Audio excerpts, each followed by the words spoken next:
Good evening students. 11th class, how are you? Beta, today is your chemistry class. In the last video, you have done de Broglie equation and uncertainty principle. De Broglie equation and uncertainty principle में आपने उनकी statement की है, relation किया है, numericals में थे या उसके शायद आपने ट्राई किए होंगे बेटा। इन न्यूमेरिकल्स में आपको कोई भी प्रॉब्लम आती हो तो आप वॉइस मैसेज के थ्रू वो आप प्रॉब्लम मुझसे पूछ सकते हो, ठीक है? Okay, let us start today's topic. Our topic is orbit and orbital. आप ये देखिए ऑर्बिट, ऑर्बिट एंड ऑर्बिटल, आप ये देखिए AL लगा हुआ है साथ में, दोनों मिलते जुलते हैं, but there is large difference between orbit and orbital. Clear बेटा? आपको भी सभी को यही पता है कि बोहर मॉडल ने जो डिस्कवर किया था एटम का मॉडल, उसमें उसने यही बताया था कि electron are revolving around the nucleus in the particular circular path, that is called the orbit.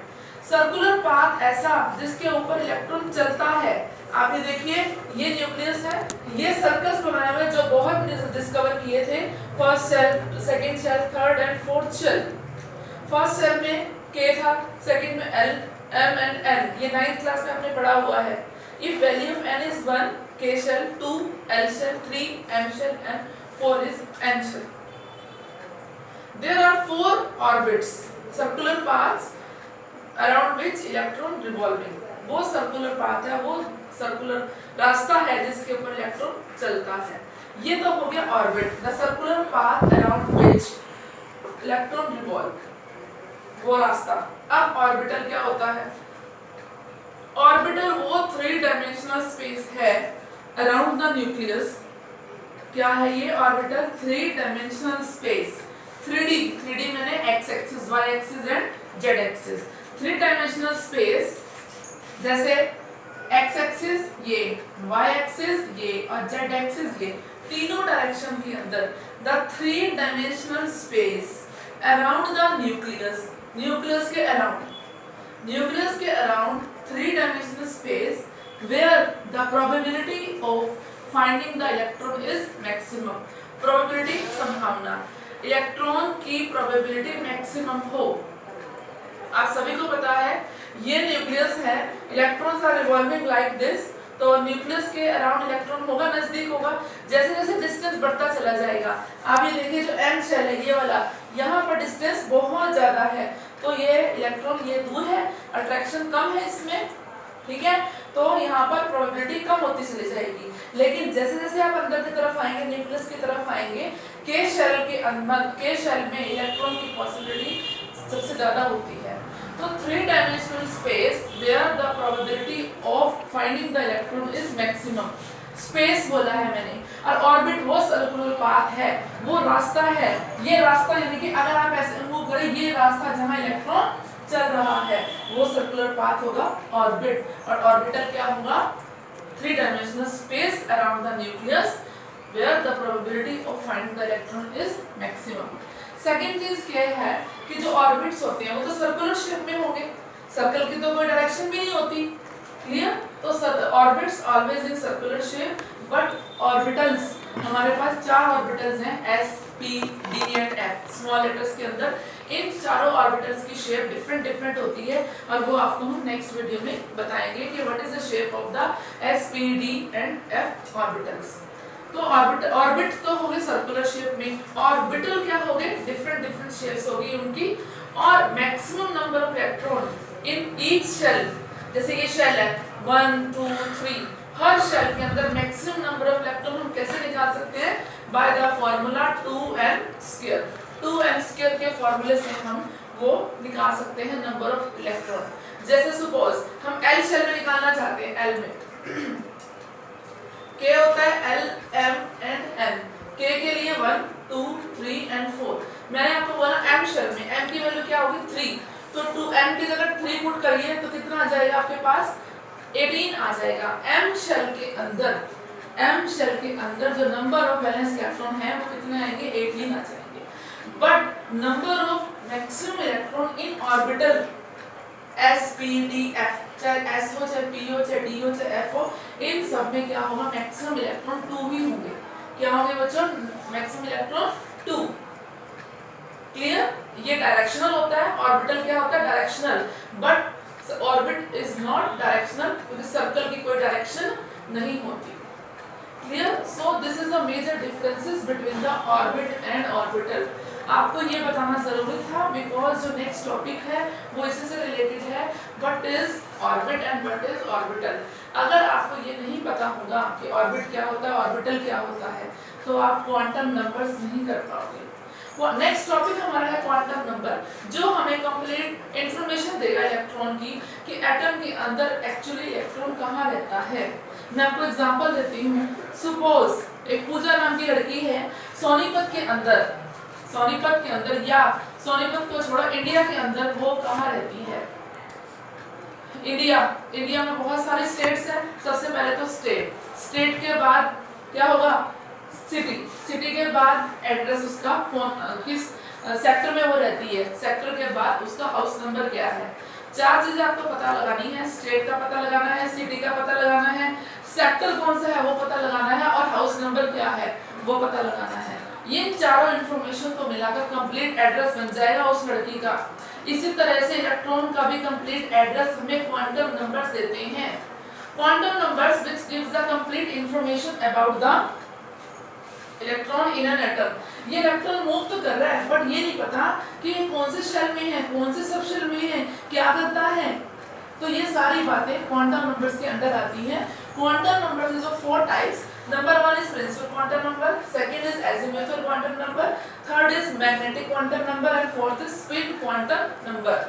सबसे पहले हम करते हैं प्रिंसिपल क्वांटम नंबर, जिसको हम स्मॉल n से लिखते हैं स्मॉल n से। और ये क्वांटम नंबर हमें बताएगा नंबर ऑफ शेल्स के बारे में।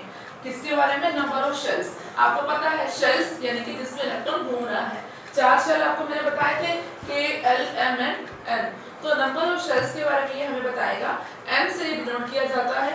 अगर n की वैल्यू 1 हो K शेल, 2 हो L shell, 3, 4।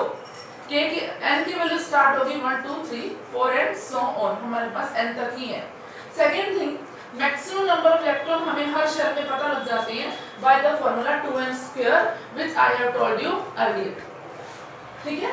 Energy of electron जो हमने बोहर मॉडल में दी थी -2.2 पाई me⁴ upon n² into h²। तो उसमें हम n की वैल्यू पुट करके एनर्जी ऑफ इलेक्ट्रॉन भी निकाल सकते हैं। क्लियर बेटा? सेकंड क्वांटम नंबर है एजीमुथल क्वांटम नंबर, जिसका दूसरा नाम सब्सिडाइरी क्वांटम नंबर भी है और तीसरा नाम इसका एंगुलर क्वांटम नंबर भी है। 3 नाम है इसके और इसको हम शो कर सकते हैं स्मॉल l से। किससे शो कर सकते हैं? स्मॉल l से। अब सवाल ये होता है कि l क्या है? l हमें बताएगा एंगुलर मोमेंटम के बारे में, एजीमुथल क्वांटम नंबर के बारे में। क्लियर? l की वैल्यू किससे स्टार्ट होती है? n से एक कम। n तो 1, 2, 3 से स्टार्ट होता है, लेकिन l जो है 0, 1, 2, 3, 4 से स्टार्ट होता है। तो l की वैल्यू 0, 1, 2, 3 एंड 4 ये आपने लर्न करना है। ये रूल्स है इसके, ये याद करने पड़ेंगे कि अगर आपके पास जो l 0 है तो क्या होगा s, 1 है तो p, 2 है तो d और 3 है तो f सबशेल होगा। तो सेकंड क्वांटम नंबर हमें सबशेल के बारे में बताता है। शेल के आगे हो गए सबशेल, जैसे क्लास के आगे होते हैं सेक्शंस। जैसे आपकी 11th क्लास है, ये हो गया आपका शेल। 11th का सेक्शन कौन सा है? आपका हो गया सबशेल। क्लियर? अब वो जो सेक्शन है वो कहां पर है? फर्स्ट फ्लोर पे, सेकंड फ्लोर पे या थर्ड फ्लोर पे। मींस जो थर्ड टाइप का क्वांटम नंबर है मैग्नेटिक क्वांटम नंबर, जो कि स्मॉल m से शो किया जाता है, उसको हम बताएंगे ऑर्बिटल के बारे में। मैग्नेटिक क्वांटम नंबर हमें क्या बताता है? ऑर्बिटल के बारे में। अब हमें शेल का पता लग गया, स्टेट का पता लग गया, सिटी का पता लग गया यानी सबशेल का पता लग गया। तीसरी चीज क्या है कि उसका घर कहां पर है, उसका ऑर्बिटल कहां पर है। अब ऑर्बिटल के अंदर इलेक्ट्रॉन रहता है, ऑर्बिटल के अंदर ही इलेक्ट्रॉन रहता है। सबसे पहली बात स्टेट शेल का पता लग गया, सेकंड थिंग सबशेल सिटी का पता लग गया। हो गए 2 चीजें। थर्ड थिंग उसका ऑर्बिटल इलेक्ट्रॉन कहाँ रहता है, वो लड़की कहाँ रहती है, यानी कि उसका सेक्टर नंबर क्या है। क्लियर? तो हमें ऑर्बिटल के बारे में बताएगा तीसरा क्वांटम नंबर जो कि m से शो होता है माइनस L2 प्लस L इसकी वैल्यू होगी। सपोज मेरे पास n की वैल्यू 2 है तो L की वैल्यू क्या होगी, उससे कम 0 1, 2 से कम रखनी है L की वैल्यू, और जो L की वैल्यू होगी वो होगी m की वैल्यू -2 प्लस, जैसे L की वैल्यू 1 है तो क्या हो गया, माइनस L से प्लस L चलना है, -1 से +1 की तरफ चलना है, तो -1 0 और +1 तीन वैल्यूज आ गई आपके पास। तो आपके पास कितनी वैल्यूज आ गई m की, 3 वैल्यूज आ गई, और तीन वैल्यूज के लिए जो ऑर्बिटल होगा वो क्या होगा, 3 ऑर्बिटल्स होंगे। और मैंने आपको बताया ऑर्बिटल में मैक्सिमम नंबर ऑफ इलेक्ट्रॉन कितने आ सकते हैं, 2।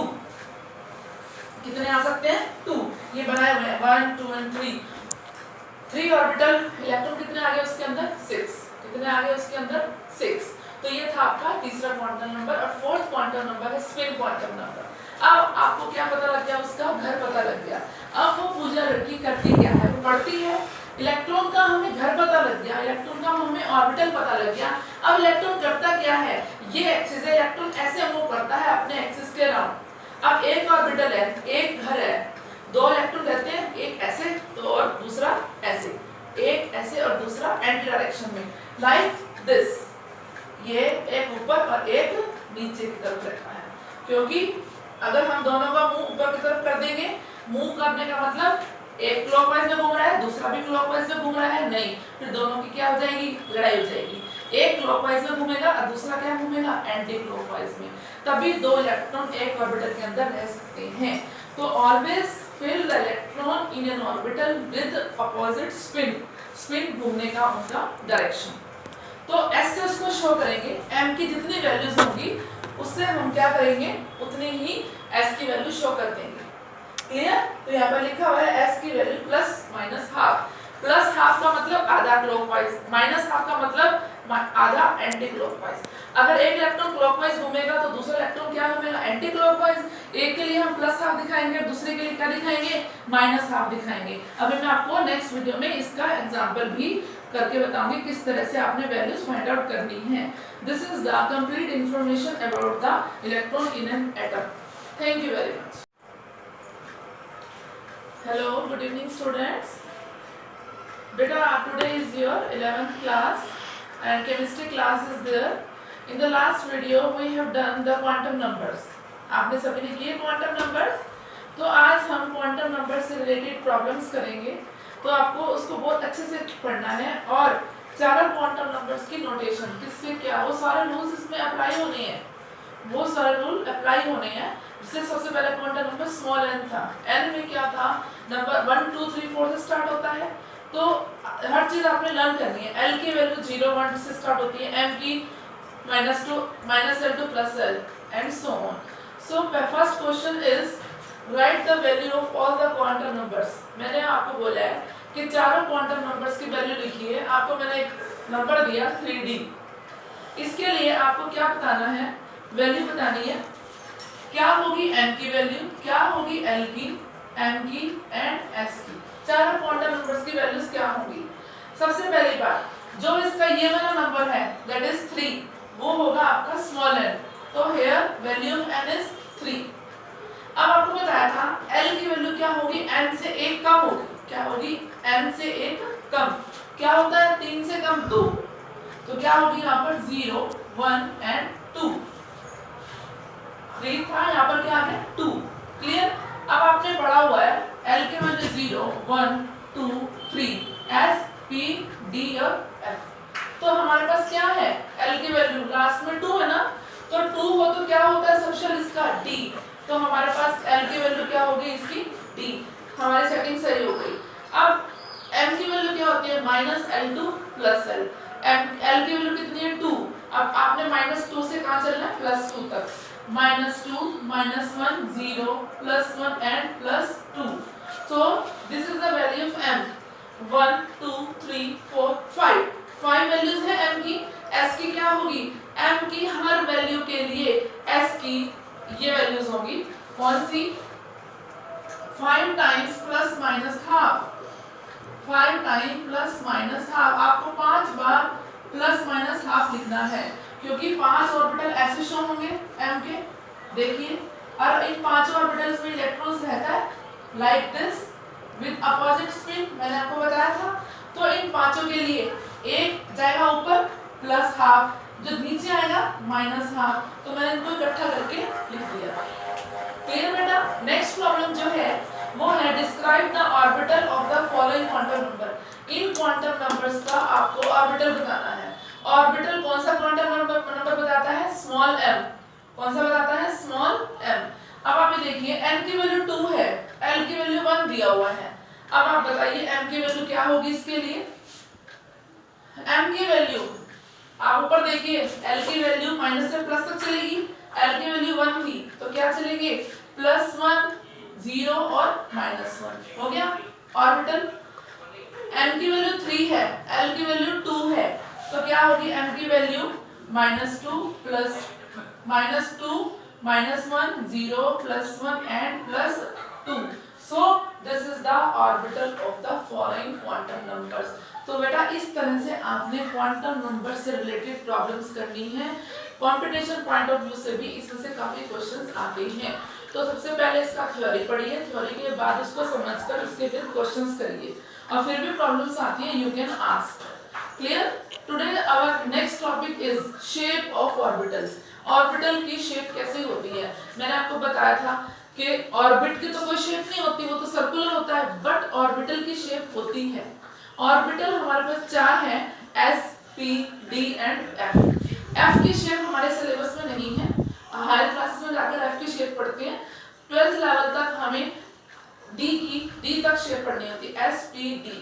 सबसे पहले हम करते हैं shape of s orbital. s की शेप कैसी होती है? स्फेरिकल होती है। कैसी होती है? स्फेरिकल। आप ये देखिए s जो है सर्कुलर फॉर्म में आता है, और आपको ये भी बता रखा है ऑर्बिटल वो 3 डायमेंशनल स्पेस है where the probability of finding the electron is maximum. आप ये नोट करिए, ध्यान से देखिए, ये न्यूक्लियस है, न्यूक्लियस के पास ही तो इलेक्ट्रॉन होगा नजदीक। जैसे जैसे डिस्टेंस बढ़ता चला जाएगा इलेक्ट्रॉन दूर होते चले जाएंगे, इलेक्ट्रॉन की प्रोबेबिलिटी कम होती जाएगी। होगी कि नहीं होगी? अब जब नेक्स्ट वाला होगा, शेल आएगा, फिर इलेक्ट्रॉन उसके अराउंड घूमेंगे। देखिए ये नेक्स्ट में खाली जगह है, ये जो खाली जगह दिखाई दे रही है इसके बीच में और इसके बीच में, this vacant space is called the node. Node क्या होता है? Where the probability of finding the electron is minimum 0। जहां पर इलेक्ट्रॉन नहीं होता, यहाँ पर कोई इलेक्ट्रॉन दिखाई नहीं देता, यहाँ पर भी 2 है, 1 2, यहाँ पर 2 वैकेंट स्पेस है, खाली जगह है, एम्प्टी स्पेस है, where the electron is 0, probability of finding the electron is 0। तो इसमें कोई नोड नहीं आया, इसमें 1 नोड आया, इसमें 2 नोड आए। फॉर्मूला क्या है नोड निकालने का? n-1, मतलब n से 1 कम कर दो।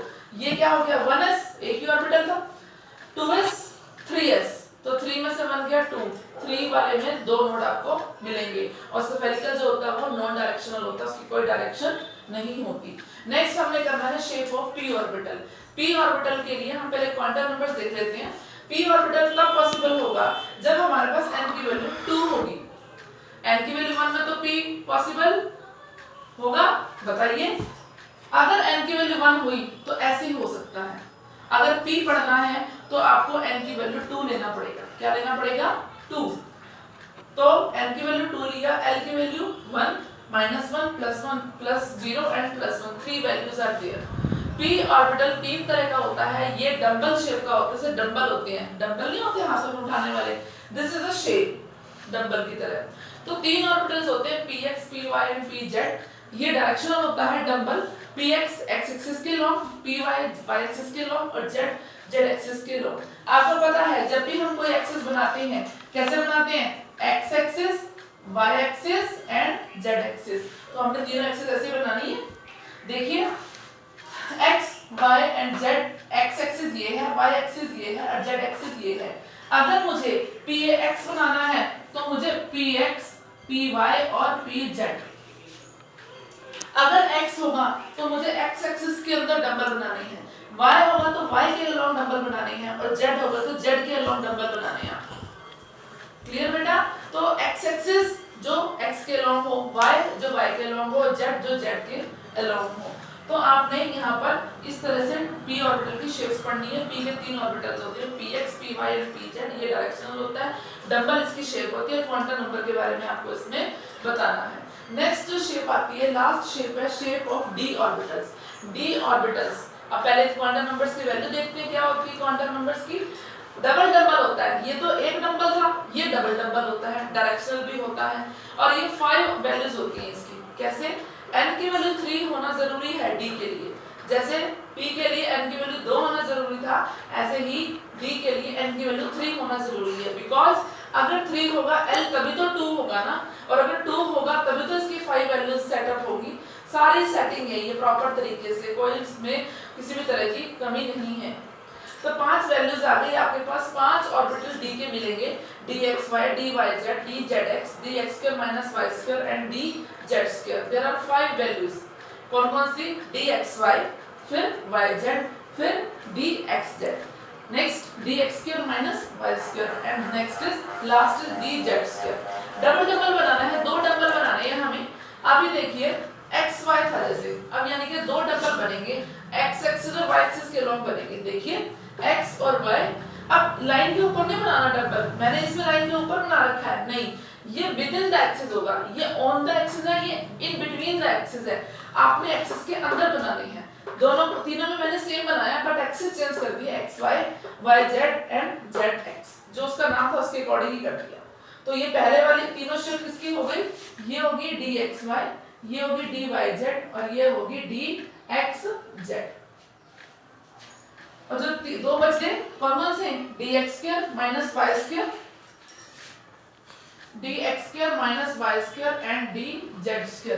अब x² और y² का मतलब x और y डबल डबल दिखा दिया मैंने। अब इसमें लाइन के ऊपर दिखाया, इसमें इन बिटवीन, इसमें लाइन के ऊपर, और लास्ट था dz² जो z एक्सिस के लोग ही बनेगा, z एक्सिस के लोग, इसमें बीच में रिंग आएगी। सो this is the shape of d orbital. तो इसमें हमारे पास नंबर ऑफ स्फेरिकल नॉट कैसे निकलेंगे? रेडियल प्लेन में नंबर ऑफ स्फेरिकल या radial not in orbital n - l - 1, n - l - 1, और number of planar nodes l होते हैं, और टोटल नंबर ऑफ नॉट्स कैसे निकलते हैं? n - 1 से। So dear children, this is all about the shapes of orbitals, कि different shapes कैसी है। Try to understand the concept and then read from the notebook or book also. I will send you the assignment also. Thank you very much. Hello, good evening students. Beta, this is your chemistry class. Our today's topic is filling of orbitals in an atom. हम orbital को कैसे fill करेंगे atom के अंदर? आपको सभी को पता है एटम के अंदर तीन चीजें होती हैं, proton, electron and neutron. Proton और इलेक्ट्रॉन नंबर ऑफ सेम होता है इनका, neutron present in the nucleus, electrons are revolving around the nucleus in the circular path, that is called the orbit. Orbit के बाद नेक्स्ट टर्म जो है orbital आई। Orbital के बारे में मैंने आपको लास्ट वीडियो में बताया कि what are orbitals, 3-dimensional space where the probability of finding the electron is maximum। उसके बाद क्वांटम नंबर्स में आपने पढ़ा, क्वांटम नंबर्स में शेल के बारे में पढ़ा, सबशेल के बारे में पढ़ा, ऑर्बिटल के बारे में पढ़ा, ऑर्बिटल की शेप्स पढ़ी आपने, s की, p की, d की और f की।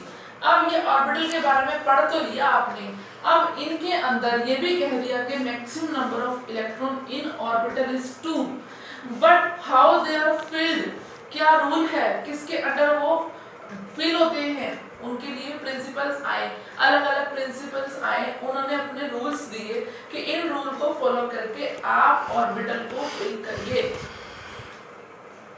Clear? So first principle is Aufbau's principle. Aufbau scientist का नाम था। ऑफ बाउ प्रिंसिपल ने ये कहा कि सभी ऑर्बिटल्स को उनके इंक्रीजिंग ऑर्डर ऑफ एनर्जी, अब मेरे पास ऑर्बिटल है, उन ऑर्बिटल को एनर्जी के ऑर्डर में अरेंज करना है, इंक्रीजिंग ऑर्डर ऑफ एनर्जी में, सबसे कम, सबसे उससे ज्यादा, उससे ज्यादा, उससे ज्यादा, उससे ज्यादा, इन ऑर्डर में अरेंज करना है इनको, ऑर्बिटल्स को। अब उन्होंने कहा ये, अब सबसे पहली बात तो ये आता है कि ऑर्बिटल्स को 4 आपने बताए थे, उनकी एनर्जी आपने बता दी थी, के की जो ऑर्बिटल्स हैं एनर्जी हमने सिर्फ sp/df की बताई थी, लेकिन हमारे पास डिफरेंट टाइप्स के ऑर्बिटल्स हैं। सबसे पहले तो आप लोगों ने हमें ऑर्डर दिया कि किस तरह से सारे ऑर्बिटल्स को अरेंज करना है। मैं आपको आज वो टेबल बताऊंगी किस तरह से आपको वो टेबल बनाना है। आप मेरे साथ बनाएंगे। सबसे पहले आपने क्या करना है, 1s 2s 3s 4s 5s 6s and 7s, ये काउंटिंग लिख लेनी है 1 से लेकर 7 तक। सारे कौन से वाला ऑर्बिटल सारे s के। अब आपने p के स्टार्ट करने हैं। p के स्टार्ट करने 2 से, 1 से नहीं करना, 1p पॉसिबल नहीं होता। आप करके p आई राइट हियर, तो n की वैल्यू क्या होगी 1, l की वैल्यू 0 होनी चाहिए। अगर l की वैल्यू 0 हो गई तो कौन सा सबशेल होगा, s। हमने तो p लिखा है इसलिए 1p पॉसिबल नहीं होता, तो इसको हम रब करेंगे यहाँ से लाइक दिस। अब 2 से स्टार्ट करना है, 2p 3p 4p 5p 6p and 7p। 7 के सामने 7, p के सामने p and this serial number बदलने चाहिए। आपके पास तो लाइन कॉपीज होंगी, क्लियर। अब आती है d की बारी। अब d को स्टार्ट करना है 3 से, 2 से उसको भी नहीं करना, उसमें भी क्वांटम नंबर्स नहीं आते, सेटिस्फाइड नहीं होते। तो d को स्टार्ट करना है 3 से, 3d 4d 5d and 6d, इसके 4 ऑर्बिटल्स होती हैं। और f को स्टार्ट करना है 4 से, because of the condition of quantum numbers. 4 से स्टार्ट करना है 4f एंड 5f। तो आपने क्या करना है, सबसे पहले इस तरह से 4 सीरीज बना लेनी है, s की, p की, d की और f की। s को स्टार्ट करना है 1 से लेकर 7 तक, p को स्टार्ट करना है 2 से लेकर 7 तक, d को स्टार्ट करना है 3 से लेकर 6 तक और f को स्टार्ट करना है 4 से लेकर 5 तक। इसके 2 ही ऑर्बिटल्स होते हैं। अब आप ये देखिए किस तरह से हम इसको अरेंज करेंगे। आप इसको स्लैंटिंग बना लो ऐसे, देखिए ऐसे, लाइक दिस। तो आपको टेबल लर्न करने की जरूरत नहीं पड़ेगी। ऐसे ऐसे स्लैंटिंग बना लिया। स्लैंटिंग बना लिया आपने। स्लैंटिंग के बाद आप मूव करना शुरू करते हैं। देखिए सर, सभी 1s से स्टार्ट करेंगे, यहाँ से होते होते फिर 2s के बाद आए, 2s के बाद आए हम 2p के पास, 2p के बाद 3s। यहाँ पर आकर मैं रुक जाती हूँ, मैं अब इसको लिखती भी हूँ 1s 2s 2p 3s 3p 4s। 3p के बाद किसकी बारी आती है, 3s 3p 4s। 4s के बाद किसकी टर्न आती है, 3d की। 3d के बाद किसकी आ रही है, 4p और 5s, 4p 5s। इस तरह से आप इसको ज्वाइन करके पूरा एक ऑर्डर बना सकते हो। आपको इस ऑर्डर को याद करने की जरूरत नहीं है। जब भी क्वेश्चन आए आप ये ऑर्डर याद करो, फिर धीरे धीरे आपको वो ऑर्डर लर्न भी हो जाएगा। 1s 2s 2p 3s 3p 4s 3d, तो आपको लर्न हो जाएगा। आपने ये सीक्वेंस चेंज नहीं करना, हम नहीं चेंज कर सकते इसको, क्लियर। और दूसरी बात ये ध्यान रखना, जब भी हम वो फिल करें इलेक्ट्रॉन्स, s के अंदर मैक्सिमम 2 आएंगे, p के अंदर 6 आएंगे, d के अंदर 10 आएंगे और f के अंदर 14 इलेक्ट्रॉन्स आएंगे। ये फिक्स है। ये किसने दिया था, ऑफ प्रिंसिपल ने बताया। s के अंदर मैक्सिमम 2, p के अंदर 6, d के अंदर 10 और f के अंदर 14। ये ऑफ की स्टेटमेंट थी एग्जांपल के साथ। फिर उसने कहा, उसमें कुछ प्रॉब्लम आई। एक n+l रूल होता है, n+l रूल। क्या है ये रूल, मान लो कई बार ऐसा होता है, ऐसे ऑर्बिटल आ जाते हैं जिनका क्या है, एनर्जी सेम आ गई, तो अब कैसे बताएं किसकी एनर्जी कम है किसकी ज्यादा है। अब जैसे 2p और 3s है, 2p और 3s में n की वैल्यू 2, l की वैल्यू 1, तो 2 और +1 3 हो गया। अब 3s है, 3s तो हुआ, s की वजह से l 0 हो गया, 3 + 0 कितना होगा 3। तो दोनों के लिए n+l की वैल्यू सेम है, तो how we will arrange these two. तो जिसके लिए n की वैल्यू स्मॉल है, आप ये देखिए, इसके लिए n की वैल्यू स्मॉल है तो इसकी एनर्जी क्या हो जाएगी, लो हो जाएगी। इसलिए 3s और 2p में से 2p पहले आता है। क्लियर बेटा। नेक्स्ट प्रिंसिपल हमारा है पॉली एक्सक्लूजन प्रिंसिपल। ये अनदर साइंटिस्ट आया, इसने भी हमें फिलिंग के बारे में बताया। इसने ये बोला कि N orbital can have, her orbital में मैक्सिमम 2 इलेक्ट्रॉन्स हो सकते हैं। कितने हो सकते हैं, 2 इलेक्ट्रॉन्स। अब 2 इलेक्ट्रॉन होंगे अपोजिट स्पिन के साथ होंगे। ये देखिए, एक इलेक्ट्रॉन ऊपर और एक नीचे। नेक्स्ट थिंग में क्या है, मैंने दोनों पैरेलल बना दिए, they can not exist, they repel each other, ठीक है, तो spin should be opposite in direction. Third principle आया Hund's rule. Hund's rule again orbital की फिनिश के बारे में बताया। इसने ये बोला pairing will not takes place, pairing will not takes place, pairing नहीं होगी, पेयरिंग मैंने जोड़ा बनाना, जोड़ा जब तक नहीं बनेगा, कब तक नहीं बनेगा, जब तक हर ऑर्बिटल में एक एक इलेक्ट्रॉन ना आ जाए। फॉर एग्जांपल मेरे पास 4 टॉफीज हैं, 4 टॉफीज हैं, गर्ल्स हैं 3, मैंने 3 को डिस्ट्रीब्यूट करनी है, 4 टॉफीज हैं, तो क्या होगा, मैं क्या करूंगी, पहले 1 गर्ल को, सेकंड गर्ल को, थर्ड गर्ल को, तीनों को एक मिल गई, जो एक बच गई है, नंबर किसका आता है, फर्स्ट वाली का। तो हर्ट्ज रूल ने यही कहा कि पेयरिंग तब करनी स्टार्ट करनी है जब तक सबको एक एक इलेक्ट्रॉन ना मिल जाए, एक एक ट्रॉफी मिलने के बाद मैंने पेयरिंग स्टार्ट करी। या मेरे पास दूसरा चॉइस क्या था कि एक पहली लड़की को 2 ट्रॉफीज दे दूं और दूसरी को भी 2 दे दूं, तीसरे वाली को 1 भी ना दूं। सो this is not the way, ये कोई सिस्टम नहीं है। इसीलिए देखिए P4 अगर P के अंदर 4 इलेक्ट्रॉन है तो 2 पहले एक एक सब में देंगे आप, फिर पेयरिंग स्टार्ट करेंगे। और अगर आप करते हो 2 इसको दे दिए, 2 इसको खाली दे दिया, तो ये रॉन्ग हो जाएगा।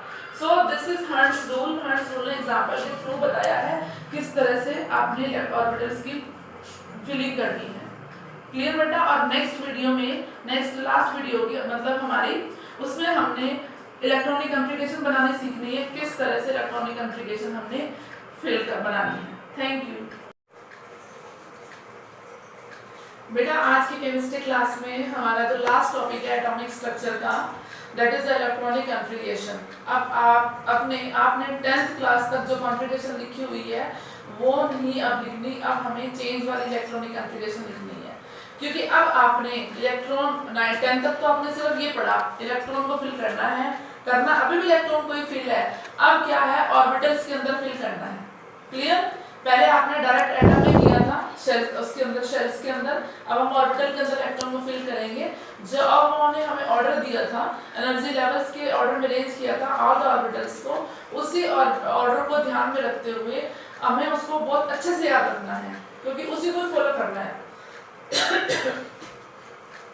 जब भी हम इलेक्ट्रॉनिक कॉन्फ़िगरेशन लिखेंगे सबसे पहले उस ऑर्डर को सबसे ऊपर लिखेंगे। क्लियर? फॉर एग्जांपल अब आज हम इलेक्ट्रॉनिक कॉन्फ़िगरेशन लिखते हैं सोडियम की। आपने 10 तक कौन सी कॉन्फ़िगरेशन लिखी हुई है सोडियम की? K, L, M और N, 2, 8 और 1, आपने अभी तक ये लिखी हुई है। अब 11th में हमने ये नहीं लिखनी। अब हमें, मैं आपको फिर से याद करा देती हूँ, हमने maximum number of electron S में कितने हैं 2, P में कितने हैं 6, D में कितने हैं 10 और F में कितने हैं 14। एक तो इस रूल को ध्यान रखना है। दूसरा किसको याद रखना है? ऑफ बाउ का रूल याद रखना है। किसको याद रखना है? ऑफ बाउस के रूल को, क्योंकि उसको नहीं करना रूल, उसके लिए था 1s 2s 2p 3s। Clear? ये आपने रूल ऑफ बाउ लिख लिया। अब मेरे पास 11 इलेक्ट्रॉन है, 11 इलेक्ट्रॉन है मेरे पास, उन 11 इलेक्ट्रॉन को मुझे डिस्ट्रीब्यूट करना है। ये भी ध्यान रखना है कि s के अंदर 2 मैक्सिमम आ सकते हैं, p के अंदर 6 आ सकते हैं, ठीक है, d अगर हो तो 10। अब स्टार्ट करते हैं, फिल करना स्टार्ट करते हैं। देखिए 1s है, 1s के अंदर 2 आएंगे इलेक्ट्रॉन, 2s के अंदर भी 2 आएंगे, 4 हो गए, p के अंदर कितने बताए? 6। अब कहने को एक इलेक्ट्रॉन बच गया, कैसे? 6 + 2 8 + 2 10, एक इलेक्ट्रॉन बच गया। कभी सोचो एक बच गया इसी में डाल दो, नहीं, एक इलेक्ट्रॉन बच गया उसको नेक्स्ट में ही डालना है, s में आएगा एक इलेक्ट्रॉन। तो इसकी कॉन्फ़िगरेशन क्या बन गई है? 1s2 2s2 2p6 3s1। Next example देखते हैं, पोटेशियम 19 है, जो कि फिर से ऑफ बाउ रूल लिखते हैं, 1s 2s 2p 3s 3p 4s। वही रूल मैंने लिख लिया। फिलिंग करना स्टार्ट करते हैं। मेरे पास 19 इलेक्ट्रॉन्स है, फिल करते चलिए। 1s 2 2s 2 2p 6 3s 2 3p 6। यहाँ तक करने के बाद रुक जाओ, टोटल करो इलेक्ट्रॉन्स का। 2 + 2 4 + 6 10 + 2 12 + 6 18। कितने इलेक्ट्रॉन फिल करने थे? 90। एक बच गया, नेक्स्ट में आएगा ये 91। तो ये कॉन्फ़िगरेशन बन गई इसकी। नेक्स्ट जैसे हैं, मैंगनीज का 25 नंबर होता है, इसको फिल करते हैं 1s 2s 2p 3s 3p 4s 3d पहले लिखते हैं 3d एंड 4s। क्लियर? अब क्या होगा 2 2 6 2 6, ठीक है। अब अवयवों के ऑर्डर में 4s पहले लिखा गया था, क्या लिखा गया था अवयवों के ऑर्डर में 4s पहले और 3 लिखा बाद में। s में कितने आएंगे 2, काउंट करिए 2 + 2 4 + 6 10 + 2 12 + 6 18 + 2 20, कितने बच गए 5 इलेक्ट्रॉन। वो 5 किस में आएंगे d में आएंगे, कितने आएंगे d में, 3d 5 हो गए। अब आप इसको शॉर्ट भी कर सकते हो कॉन्फ़िगरेशन को। कॉन्फ़िगरेशन को शॉर्ट कैसे होगा, हीलियम के बारे में आपने सुना है, helium, neon, argon, krypton, xenon और रेडान, ये नोबल गैसेस कॉन्फ़िगरेशन थी जो 10th के 5th चैप्टर में आपने पढ़ी हुई है। इनके सारे शेल्स कंप्लीटली फिल्ड होते हैं, क्या होते हैं फिल्ड। इसका अंदर 2 आएंगे, इसके अंदर 10 18 36 54 और 86।